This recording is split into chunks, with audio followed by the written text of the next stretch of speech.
All right, today we're gonna gut a chicken. This is for a very specific group of people, but hopefully those people will appreciate it. So we start at the front. I just put my knife up there, pull it back. So now this has been opened. Kind of pull that apart a little bit. I stick my thumb under there to just kind of separate the neck from all the skin. The crop is over here on this side. I kind of stuck my thumb under it. This is the hardest part, is to find this. So when you open it up, it kind of just looks like this translucent bulge. Hopefully it's empty because the food's been taken away from the chickens. So you just kind of separate that from the breast, and then it's got the, we call it the vacuum hose. This is the breathing tube, and then this is the eating tube. So those two tubes should be kind of separate. It'll make your job at the back easier. Then we go back here and we cut in about there.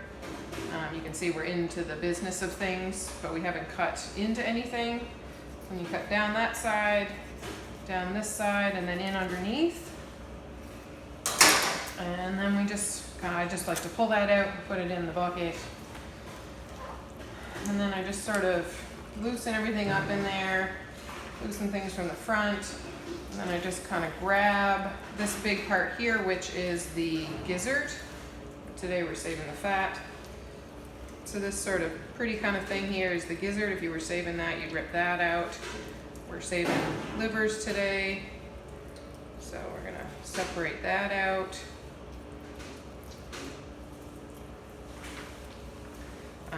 And so then this is front part of the stomach. If you were going to save the heart, that's the heart. And then the rest is just sort of a clearinghouse. And then the hardest part is on the sides, down underneath here, is the lungs, and they're sort of attached to the ribs, so you kind of have to just loosen them out. They look like this, the bright pink sort of spongy looking stuff. And that just comes with practice. A lot of times when you first start out, you leave those in there by accident. It's not the end of the world, but you do want to get those out. So when you look in, you should be able to see the actual rib bones down in there. So then there's just a few more little bits and pieces that are left, stuff from the front, but those hoses, the vacuum hose and the feeding hose, should have come out when we pulled out everything else that was attached to the stomach and the crop.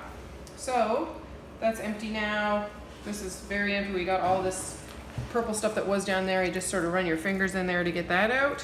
I like to cut off this little bit of extra tape without anything extra, and then it's done. Then we can, this is just a little extra tidy piece, cut a little slit in that extra skin to tuck the legs, and it's done.